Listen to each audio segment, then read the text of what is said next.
Hello everyone, welcome to the YouTube channel. So yesterday we have completed first equation of motion v equals to u plus at by graphical method. हमने कल graphical method से कर ली थी, ठीक है. So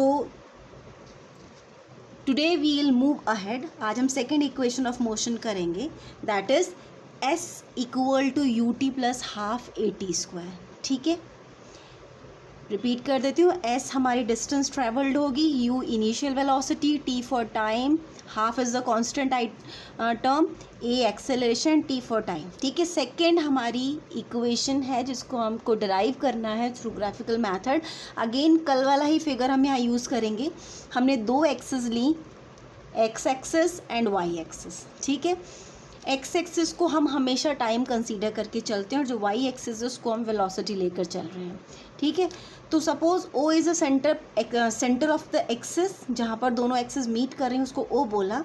ओ से कोई body ए पर पोजीशनड है, फ़िलहाल उसकी इनिशियल वेलोसिटी यू है. जैसे ही उसने एक्सेलरेट करना शुरू किया, यानी चलना शुरू किया, चलते चलते वो किसी एक अनदर पॉइंट पर पहुँच जाता है जिसको बी बोला. ठीक है, तो ए से बी तक उसने एक्सेलरेट किया तो इसका एक्सेलरेशन ए हो गया और इसी टाइम पर उसने क्या किया, एस डिस्टेंस कवर की. ठीक है, इसी टाइम पर उसने एस डिस्टेंस कवर की. अब आपको यही डिस्टेंस निकालनी पड़ेगी, उसके थ्रू ही आप सेकेंड इक्वेशन को डिराइव कर सकते हो. ठीक है, वही कल वाली चीज़ है. ए से बी तक डिस्टेंस ट्रैवल हुई तो बी से हमने टाइम एक्सिस पर एक परपेंडिकुलर डाला सी पॉइंट पर. ठीक है, इनिशियल पॉइंट जो था ए, उससे फिर इस बी सी के ऊपर एक परपेंडिकुलर डाला जो डी पर मीट कर रहा है. ठीक है, और यही जो बी सी है, ये बी सी क्या बन रही है, यही बी सी हमारी इक्विवेलेंट हो रही है किसके, B D plus D C के. ठीक है, ये चीज़ हम कल पढ़ चुके हैं. ये बी सी को हम स्प्लिट करके B D plus D C भी लिख सकते हैं. ठीक है, दूसरी तरफ बी का ही परपेंडिकुलर हमने डाल दिया वेलोसिटी एक्सिस पर, जहाँ पर ये टच कर रहा है उसको हमने बोल दिया है ई पॉइंट. ठीक है, जितने भी परपेंडिकुलर हैं डॉटेड आपको नज़र आ रहे हैं, all are imaginary, actual representation नहीं है. ठीक है, इमेजिनरी है इसीलिए उनको डॉटेड रिप्रेजेंट किया गया है. और इमेजिनरी या परपेंडिकुलर डालना मजबूरी है कि हम उसको किसी फॉर्मूले में तो तभी फिट करेंगे ना जब वो किसी एक्सिस को टच करेगा. ठीक है, अब इसमें मेन जो क्या है वो है डिस्टेंस, पोजीशन. डिस्टेंस का मतलब क्या है, जो न्यूमेरिकल्स आप इन इक्वेशंस के बेस्ड पर आगे करोगे, उन न्यूमेरिकल्स में जब भी आपसे डिस्टेंस ट्रैवल्ड फाइंड आउट करने को बोलेगा तो आप ये ध्यान रखिएगा कि जो आपका स्लोप आ रहा है या जो डिस्टेंस कवर की है उस बॉडी ने, ठीक है, जो एक्सेलरेट करके जो स्लोप बनाया है अपना, उसके थ्रू उसके अंडर में जितना भी स्पेस आएगा. अब आप यहाँ देख सकते हो ए से बी तक वो गया तो इसके अंडर में कितना स्पेस आ रहा है, एक तो ये ट्राइंगल वाला स्पेस आ रहा है, राइट, और एक स्पेस कौन सा आ रहा है आपके पास, रेक्टेंगल वाला स्पेस आ रहा है, ये वाला. ठीक है, तो स्लोप के नीचे जितना भी आपका एरिया आएगा, अगर आप उसका टोटल एरिया निकाल लेते हो तो आप distance travelled by the body निकाल लोगे.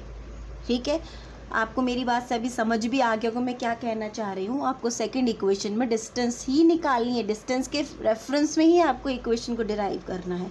तो डिस्टेंस निकालनी है, इसका मतलब डिस्टेंस के लिए जितना भी एरिया उस स्लोप के थ्रू कवर्ड है आप उसको निकाल लीजिए, डिस्टेंस कवर्ड ऑटोमेटिकली निकल आएगी. ठीक है, चलिए एक लाइन में लिख भी चुकी हूँ यहाँ पर, वो क्या है, बॉडी स्टार्टिंग वाली बातें मैंने दोबारा नहीं लिखी हैं, वो आप बाद में खुद लिख लेना. ठीक है, जो हमने फर्स्ट इक्वेशन में हमने पूरा लिखा था ना, ये consider a body has initial velocity और ट्रैवल्ड इतना इतना, ये आपको लिखना सभी में है बट मैंने यहाँ नहीं लिखा है, उससे आगे की चीज़ मैं लेकर चली हूँ. ठीक है, कि सपोज़ कि एक बॉडी है जिसने ट्रैवल किया एस डिस्टेंस को, ये पूरा एस डिस्टेंस ट्रैवल की गई है. ठीक है, एक बॉडी है जिसने एस डिस्टेंस को ट्रैवल किया है कितने टाइम में, टी टाइम में. ठीक है, इतना ही लिखा है मैंने, इससे ज़्यादा नहीं लिखा है, बट आपको पूरा लिखना होगा. तो सबसे पहले आपको डिस्टेंस ट्रैवल निकालनी पड़ेगी. बार बार वही बात मैं आपको बोल रही हूँ, first you need to find out the distance travelled. तो चलिए डिस्टेंस ट्रैवल्ड हम निकालते हैं अगर, तो डिस्टेंस ट्रैवल्ड क्या बताया था मैंने, जितना भी एरिया आ रहा है स्लोप के नीचे, तो area of O A B C, clear, area of O A B C, O A B C, इतना ही तो आ रहा है ए बी के अंडर में एरिया, राइट, ए बी के अंडर में इतना ही तो एरिया आ रहा है, ओ ए बी सी, तो वही हमने यहाँ पर लिखा है। क्लियर? अब इसको हम और स्प्लिट कर सकते हैं भाई, इस ओ ए बी सी के अंदर तो एक ट्राइंगल भी आ रहा है और एक रेक्टेंगल भी आ रहा है, तो इसी फॉर्मूले को हम लिख सकते हैं ना, कैसे लिख सकते हैं, एरिया ऑफ क्या, ट्राइंगल, कौन सा triangle, A B D, area of triangle A B D plus area of rectangle, area of rectangle O A D C, O A D C. Is it clear? Okay, चलिए अब हमें directly क्या करना है, अब हमें वैल्यू सब्स्टिट्यूट करनी है, यहीं पर हम काम कर देते हैं। एरिया ऑफ ट्राइंगल, मतलब एरिया ऑफ ट्राइंगल का फॉर्मूला क्या है, हाफ बेस इनटू हाइट, ठीक है, तो half base into height formula होता है ट्राइंगल के लिए, ठीक है। ए बी डी की हम बात कर रहे हैं तो मैं पहले इसी को सॉल्व करती चल रही हूँ। हाफ, सिर्फ इतना स्टडी करोगे अब आप, ए बी डी, ठीक है, यहाँ पर बेस क्या है, ए डी, हाइट क्या है, बी डी, इतना क्लियर, ठीक है। अब और आगे बढ़े, हाफ, ए डी की वैल्यू कितनी है, A D is parallel to O C, इसको भूलना नहीं है, ए डी जो है ओ सी के पैरेलल है, यानी कि वैल्यू क्या होगी, टी, तो ए डी की जगह आप लिख सकते हो टी, ठीक है।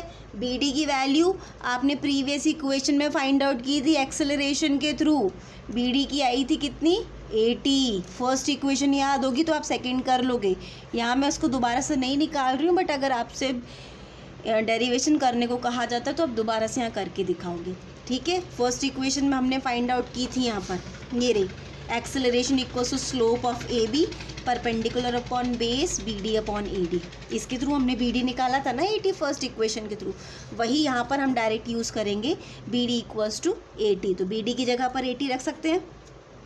Any doubt? कितना आ जाएगा यहाँ हमारा 1/2 80 स्क्वायर, लिख सकते हैं इतना, कोई प्रॉब्लम नहीं। चलिए अब सेकेंड हाफ में थोड़ा ध्यान देना, ही प्लस वाला साइन लगा देती हूँ पहले मैं, क्योंकि ये भी हम सेकेंड यहीं या कंटिन्यू रख रहे हैं। रेक्टेंगल के लिए फॉर्मूला क्या होता है ये बता दो, उसके बाद आके हम चलेंगे। क्या होता है रेक्टेंगल के लिए, लेंथ इनटू ब्रेड्थ, यस, तो रेक्टेंगल के लिए फॉर्मूला होता है लेंथ इनटू ब्रेड्थ। तो यहाँ अब इसकी स्टडी करोगे, ओ ए डी सी, यहाँ लेंथ कितनी है, ओ ए, और ब्रेड्थ कितनी है, ओ सी, ठीक है। ओ ए की वैल्यू कितनी है, यू, राइट, और ओ सी की वैल्यू कितनी है, टी, तो आपके पास क्या वैल्यू आ गई, यू टी। इतने में कोई डाउट है, नो? आगे अब चलते हैं, तो डिस्टेंस ट्रैवल्ड को हम क्या लिखते हैं, एस, ठीक है।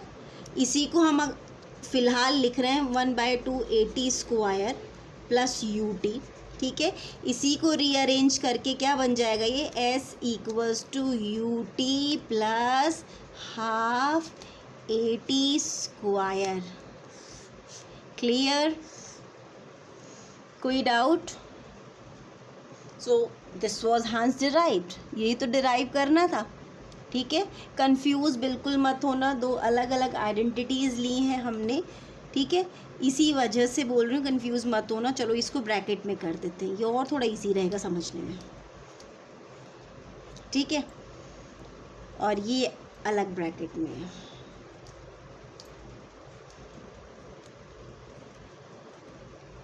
एक बार एक्सप्लेन कर देती हूँ, मैंने अलग अलग स्प्लिट करके नहीं लिखा, ठीक है।